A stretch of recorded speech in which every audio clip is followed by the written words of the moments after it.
사도행전 27장 1절부터 12절 말씀을 함께 봉독했습니다. 오늘 제목은 멀고 험한 길이라는 제목입니다. 저는 사도행전을 이렇게 세밀하게 읽고 또 복음 중심으로 현장 중심으로 이렇게 정리하면서 깨닫게 된 것이 하나가 있는데 그것은 뭐냐면 하나님이 살아계시는구나. 하나님이 정말 어, 복음 전하기를 원하는 사람들을 끝까지 인도하시는 게 맞구나. 이것을 확인을 했어요. 우리 복음의 교회도 보면 사실 처음에는 이게 하나님의 뜻인가? 한 달 동안 기도하다가 제가 응답을 받기는 받았지만 어떻게 해야 될지, 또 어디서 시작을 해야 될지, 또 누구와 해야 될지 정말 막막했지만 시간이 갈수록 하나님이 예비하신 축복의 길이 맞구나. 이걸 확인하고 있고요. 또 이것을 듣는 사람마다 다 기뻐하고 또 어떻게 하든지 기도해주고 또 도와주고 헌신해 주려고 하는 그런 마음들이 참 본인들도 왜 그런지 모르겠대요. 자꾸 기도가 나온다고. 그러니까 불쌍하거나 좀 모자라서가 아니라 뭔가 기대가 된다는 그런 이야기들을 많이 하더라고요. 저는 그게 전부 하나님의 은혜라고 저는 생각을 하고요. 하나님께서 원하시는 그 길을 순종하며 가는 것이 가장 중요한 응답이구나.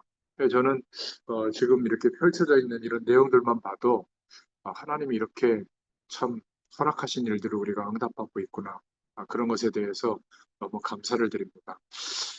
그러나 이렇게 사도행전을 보면서 마지막에 사도 바울의 여정을 보니까 좀 미안하기도 하고 죄송하기도 하고 우리는 너무 편안하게 인도받는 게 아닌가 이런 생각도 들고요.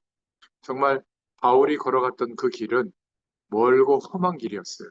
2년 동안 어, 사실 자신들의 위치 때문에 유대인들에게 인정받으려고 총독인데도 놓아주지 못하고 2년 동안 감옥에 뒀다가 또 지금 압송돼 가지고 로마 황제 앞으로 가는 길도 정말 멀고 험한 길입니다.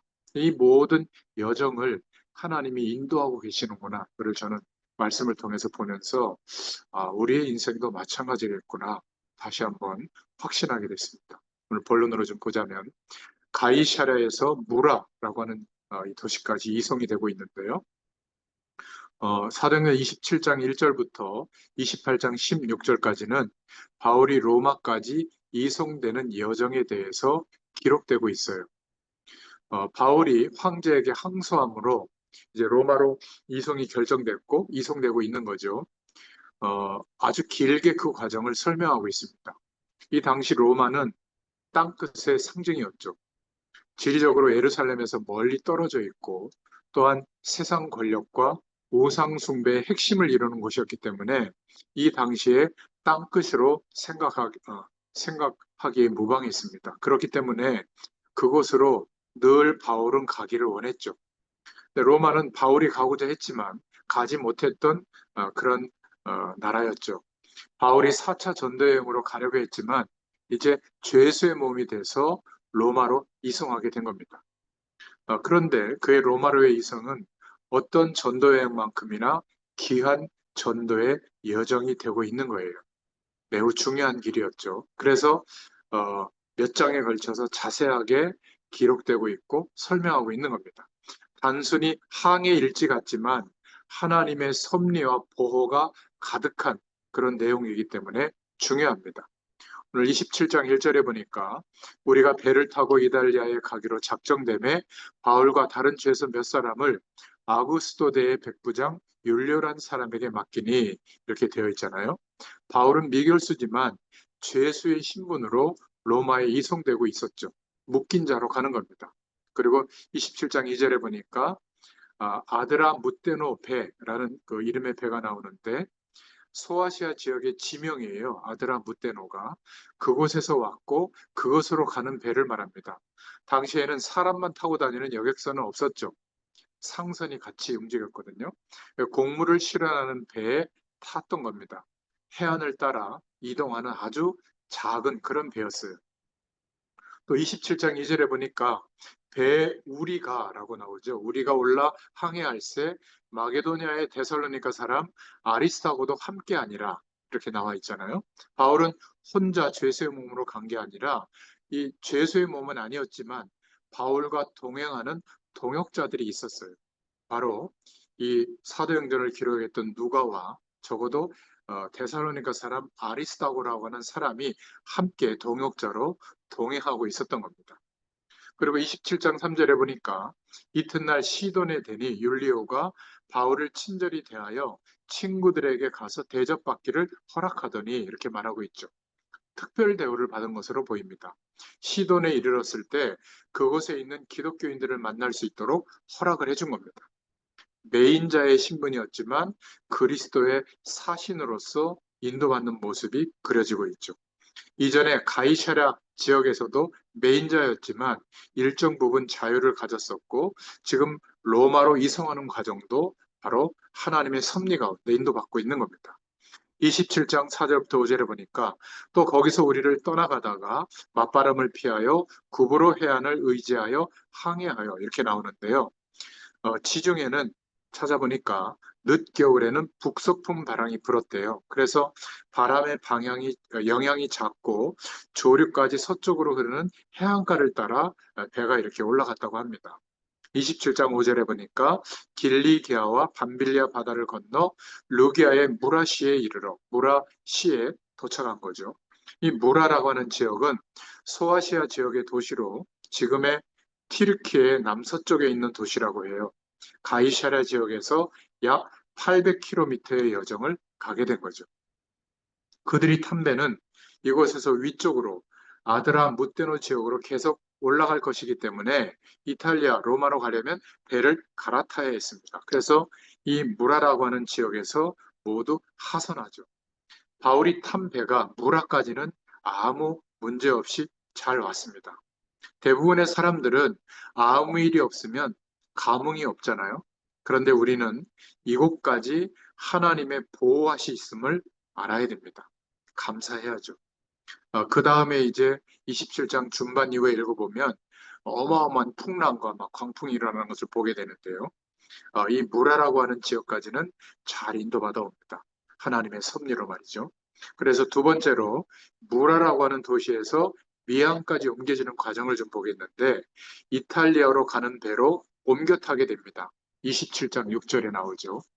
거기서 백부장이 이탈리아로 가려 하는 알렉산드리아 배를 만나 우리를 오르게 하니 알렉산드리아에서 로마로 곡식을 나르는 배를 만났고 이 배는 넓은 바다를 지나가야 되기 때문에 아마 더 큰 배였을 겁니다. 바울 일행은 그 배를 타게 된 겁니다.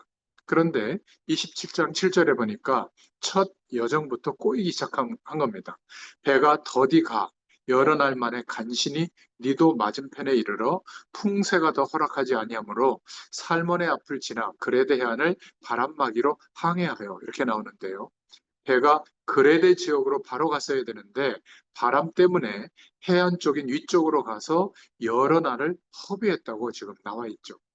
풍세가 허락하지 아니하므로 이렇게 말하고 있는데 본래 가려던 그레데 섬 위쪽이 아니라 아래쪽으로 방향을 틀게 된 거죠.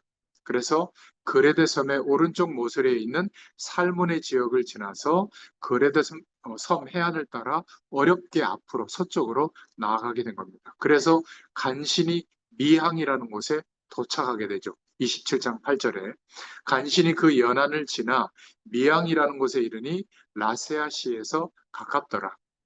미항이라고 하는 것은 그레데 섬의 중간쯤에 위치한 곳이라고 해요. 무리에서 미항까지는 약 500km 정도 미터의 거리입니다. 그런데 바람 때문에 돌아서 약 700km 정도를 항해하게 된 거죠. 그것까지 오면서 시간을 많이 쓰게 됐고 항해 일정에 문제가 생긴 겁니다.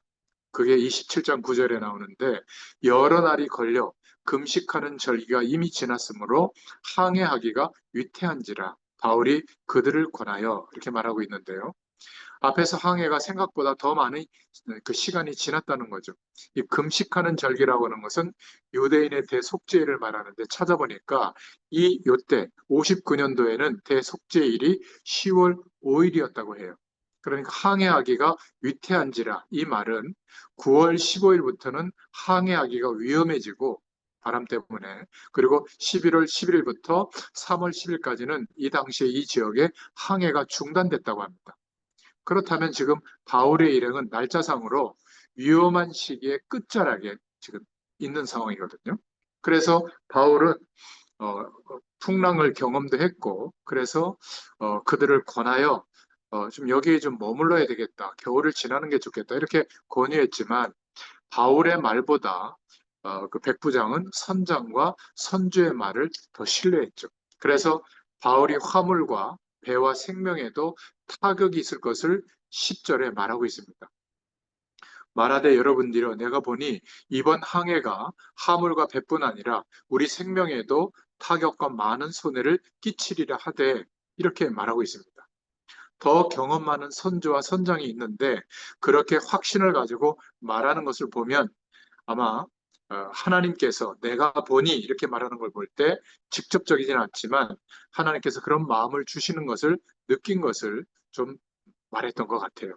그런데 17장 12절에 보니까 그 항구가 겨울을 지내기에 불편하므로 거기서 떠나 아무쪼록 베닉스에 가서 겨울을 지내자 하는 자가 더 많으니 베닉스는 그레데 항구라 한쪽은 서남을 한쪽은 서북을 향하였더라. 백부장은 배를 더 잘하는 선주와 선장의 말을 더 신뢰한 겁니다. 그 항구는 큰 배가 겨울을 나기에 위험했던 것으로 보였던 것 같아요. 조금 더 나은 지역인 베닉스로 떠나게 된 것을 말하고 있는 겁니다. 베닉스는 그레데 섬의 항구로서 미항에서 왼쪽으로 100km 정도 더 가면 있는 항구예요. 아마 이틀 정도면 갈 수 있으니까 겨울을 안전하고 편하게 지내기 위해서 항해를 감행하기로 결정하고 있는 내용입니다. 그러나 이 결정으로 나중에 얼마나 큰 고생하게 될지는 전혀 모르고 이 결정을 하고 있는 거죠. 뒤에 보면 나옵니다. 어, 이 일 후에 여기에 배에 탔던 모든 사람들은 이제 나중에 바울의 말을 완전히 따르게 되는 계기가 돼요. 백부장은 미항에 머물러야 한다는 바울의 권고를 무시하고 선조와 선장의 말을 더 따르게 된 거지만 뭐 당연한 거죠. 그런데 이 일도 하나님의 섭리 가운데 이루어져서 나중에 백부장이 바울을 더 신뢰하게 되는 결정적 이유가 되는 사건이었어요. 바울을 살리고자 하는 하나님의 섭리와 보호하심이 이때도 작동하고 있었던 거죠. 바울은 죄수지만 당당하게 복음을 이야기하면서 로마로 가는 하나님의 사신 역할을 하도록 지금 하나님이 인도하고 있는 겁니다. 자, 오늘 말씀을 통해서 우리가 한번 생각해 볼 복음 중심의 메시지는 세 번째로 죄수의 길로 가고 있지만 복음 전파하는 이 중심과 바울의 삶은 하나님의 섭리 가운데 인도받고 있었다. 이것을 사도행전은 말하고 있는 겁니다. 그래서 힘겨웠던 항해 이야기를 자세하게 기록하고 있는 것이죠. 사도행전의 마지막 두 장은 땅끝까지 복음을 전하는 것으로서 로마의 복음을 전파하는 내용으로 기록되고 있습니다. 땅끝에 복음을 전하는 가장 핵심으로 당시에 가장 강력한 로마 제국의 수도인 로마의 복음을 전하긴 이야기는 땅끝까지 복음 전하는 이야기의 아주 종결점으로 중요하죠. 그런데 이 대부분의 말씀의 이야기는 로마에서 복음 전파가 아니에요. 사도행전의 기록은 로마에 가기까지 힘겨웠던 항해 이야기가 거의 답니다. 그러니까 복음 전파는 무엇보다 하나님의 섭리로 진행되는 측면이 가장 크다는 것을 말하고 있는 겁니다. 바로 그 내용이 27장에 기록되어져 있는 거죠. 또 중요한 것은 두 번째로 동역자들의 동행을 말하고 있는 겁니다. 27장 1절, 2절에 보면 우리가 이런 단어가 나오잖아요. 바로 누가와 아리스타고를 지칭합니다. 우리가 배를 타고 우리가 있다는 것을 기록하고 있는데 명확하진 않지만 적어도 누가와 아리스타고는 2절에서 분명히 말하고 있거든요. 그러니까 그들은 죄수인 바울 옆에서 바울을 돌보는 사람으로 함께 했던 것 같아요. 누가는 의사이기 때문에 옆에서 바울 사도를 돌보기에 가장 적합한 사람이라고 할 수 있고 바울은 죄수로 이송되고 있는 중이었죠. 이 두 사람은 죄수는 아닌데 옆에서 마치 죄수처럼 바울과 함께 생활하면서 바울을 동행했어요. 이 내용을 통해서 보면 바울이 위로를 얻게 됩니다. 이러한 동역은 사도 바울도 인간 아니겠어요? 가장 외롭고 힘들 때 위로를 크게 얻습니다. 하나님의 사람들은 어떨 때는 그러한 위로가 필요하죠. 특히 힘들 때는 더욱더 그러합니다. 그럴 때 이 동역자들이 옆에 있음으로 해서 바울은 크게 위로를 얻게 됩니다. 우리는 하나님의 도구가 되기를 바랍니다. 그래서 누군가가 힘들어할 때 그 누군가에게 위로를 줄 수 있는 동역자로 설 수 있기를 축원합니다. 하나님의 일을 하는 사람도 매우 중요하지만 그 옆에서 위로함으로 동역함으로 그 하나님의 전도자들이 그 길을 잘 갈 수 있도록 돕는 것도 동일하게 중요하다. 저는 이 하나님의 음성을 들었어요. 그래서 바울을 더 존중하게 되는 결과가 나오게 된 겁니다. 이 동역자를 보면서 바울은 백부장과 그 로마 그 군대들 또 동행하는 배에 타고 있는 사람들에게 더 존중을 받을 수 있었던 것 같아요. 세상 사람들의 눈에 홀로 잡혀가는 바울의 모습보다는 옆에서 많은 돈을 들여서 함께 동행하고 수고하는 동역자들이 바울을 돕고 있는 것을 볼 때 백부장이나 그의 병사들은 바울을 더 존중하게 된 겁니다. 그러한 존중은 후에 바울 사역에 중요한 역할을 하게 된 거죠. 저는 그렇게 생각합니다. 목회자들이 세상 사람들에게 존중받았으면 싶어요. 그런데 성도들이 말씀 운동 속에 함께하는 사람들이 주의 종들에 대해서 무시하거나 업신여기게 된다면 그것을 공공연하게 막 사람들 앞에서 나타난다면 세상 사람들이 목회자들을 존중할 수가 없겠죠. 물론 가장 중요한 문제는 목회자들에게 있습니다. 여러분들은 그런 목회자들이 볼 때 기도해 주시고 여러분들이 스스로 동역할 수 있는 그런 중심으로 인도받았으면 좋겠습니다. 방식은 다양하겠으나 신앙인들이 존중하게 될 때 세상 사람들도 사역자들을 존중하게 될 줄로 믿습니다. 그러한 존중이 있을 때 복음이 어떤 진보하는 일에 중요한 역할을 하게 될 줄로 믿습니다. 자, 네 번째로 우리가 생각해 볼 것은 이 바울의 길은 굉장히 위태한 길이었죠. 힘겨운 항해의 길을 가고 있는 겁니다. 비행기를 타고 쌩하고 로마를 가는 게 아니라 그 길은 많이 시간이 걸리고 가면서 수많은 사고를 당해서 죽기도 하는 그런 험하고 위태한 길이었어요. 배가 더디 가 여러 날 만에 간신히 니도 맞은편에 머물러 이르러 풍세가 더 허락하지 아니하므로 이런 표현들이 전부 험하고 위태한 길을 나타내는 거거든요. 바람이 역풍이 불어서 매우 힘겹게 항해를 하고 있는 모습도 나옵니다. 27장 9절에 위험한 항해 기간에 예기치 않는 역풍동으로 인해서 생각했던 기간보다 기간이 더 길어져서 결국 항해할 시간을 놓치게 되고 적합한 그 시기를 놓치게 되니까 결국엔 위험한 결정을 할 수밖에 없는 예기치 않는 어려움을 갖다 주기도 하고 너무 뻔한 위험이 올 수밖에 없는데도 항해를 사람들의 말을 듣고 결정하기도 하는 겁니다. 27장 10절부터 11절에 바울이 그 미항에서 겨울을 지내야 된다고 말했는데 사람들은 그 말을 뭐 당연히 듣지 않겠죠. 왜냐하면 이 시기의 위험성에 대해서 강력히 경고했지만 선장과 선주와 또 백부장은 어리석은 판단을 하는 이유가 돈과 직결되는 문제이기 때문에 그래요.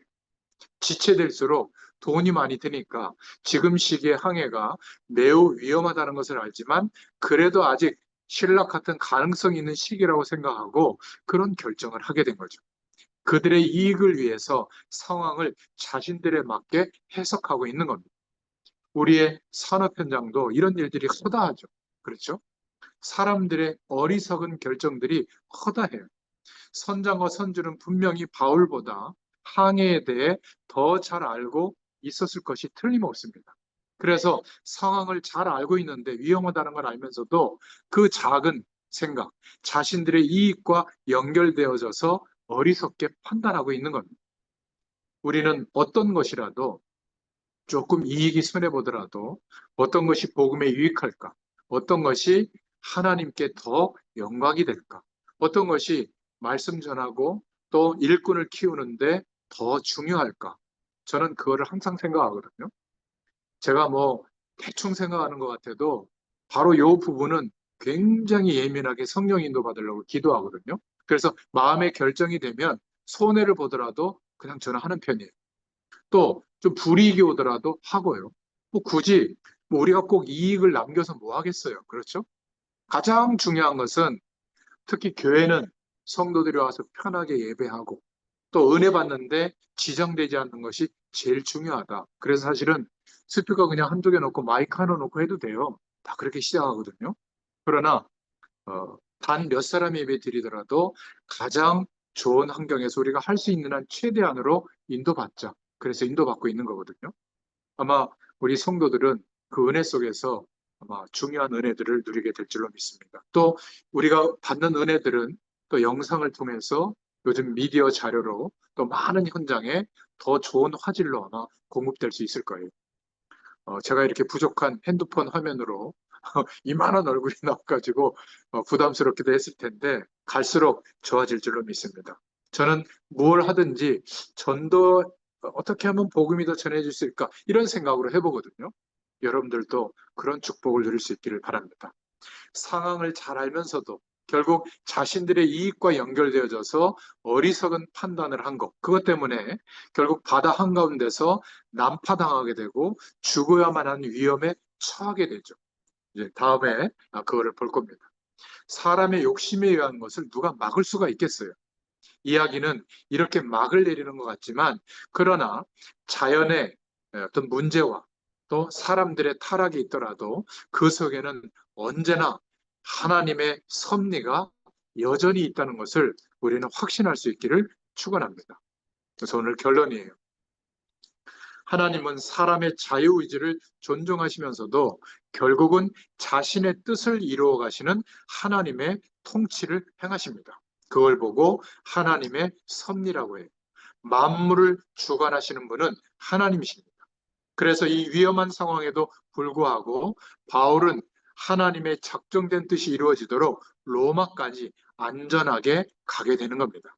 그가 로마에 가서 해야 되는 하나님의 일이 있기 때문에 어떤 문제가 있더라도 이 일은 이루어지는 것이죠. 바울이 가는 길이 자연의 폭풍과 사람의 타락으로 인하여 더욱더 위험해졌지만 그러한 위험이 오히려 바울이 로마에 복음 전하는 것을 더 안전하게 되도록 막을 수가 없도록 하나님이 역사하시는 겁니다. 하나님의 섭리가 있기 때문에 그렇게 된 것이죠. 하나님이 다스리고 계십니다. 이 사실을 믿을 수 있기를 바랍니다. 하나님의 섭리는 모든 주의 백성들에게 믿는 자에게 가장 든든한 웃을 수 있는 이유가 되는 줄로 믿습니다. 바람이 불지 않아도 웃을 수 있고 바람이 불어도 웃을 수가 있는 것이죠. 하나님의 섭리는 늘 언약 백성을 위하여 하나님의 사랑이시기 때문에 우리는 이 사랑을 기억해야 될 줄로 믿습니다. 두 번째로 오늘 결론은 바울이 로마에 이송되는 것을 봤는데 그 길은 멀고 험한 길이었죠. 그러나 동역자들이 있어서 위로가 되는 길이었습니다. 하나님의 위로하심이 있었던 것이죠. 우리는 그렇게 서로 동역자가 되어서 하나님의 위로를 전달하는 수단이 되기를 축원합니다. 멀고 험한 길을 잘 갈 수 있도록 돕는 위로자, 참으로 동역자, 참으로 중요합니다. 이 은혜가 있기를 바랍니다. 세 번째는 어떤 환경과 형편에 놓이든지 우리는 우리의 신분이 하나님의 사신이라는 것을 잊지 마시기를 축원합니다.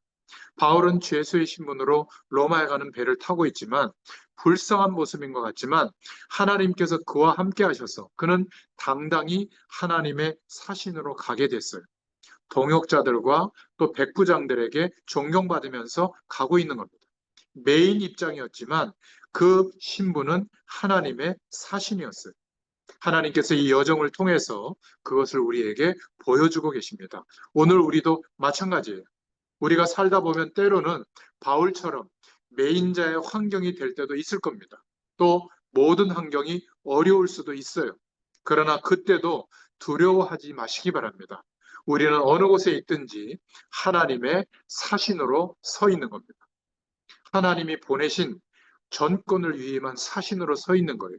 가장 최악의 상황에서도 하나님의 사신으로 인도받고 있다는 것을 잊지 마시기를 축원합니다. 하나님께서 그곳에서도 우리를 보호하실 거예요. 하나님의 뜻이 이루어지도록 우리를 인도하실 줄로 믿습니다.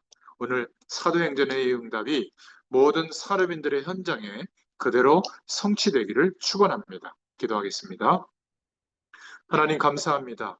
오늘 바울의 로마에까지 이송되어지는 그 여정을 보면서 하나님의 섭리하심과 도우심과 또 위로하심을 보게 하심을 감사합니다. 우리에게도 동일한 주의 말씀의 성취가 있게 하실 줄 믿습니다. 우리가 일평생 살아가는 동안 하나님께서 함께 하시는 그 은혜를 누리게 하시고 우리는 하나님의 사신으로 서게 하시며 또 함께하는 동역자들과 전도자들과 만남의 축복이 계속되어지도록 역사하여 주시옵소서. 특별히 산업 현장에 믿음의 사람들로 세워지도록 하나님께서 우리를 부르시고 인도하시는 줄로 믿습니다. 상황과 여건 때문에 흔들리지 않게 하시고 더욱 하나님의 언약의 여정이 우리의 분명한 이유가 되도록 역사하여 주시옵소서. 감사드리며 예수님의 이름으로 간절히 축복하옵고 기도하옵나이다. 아멘. 감사합니다.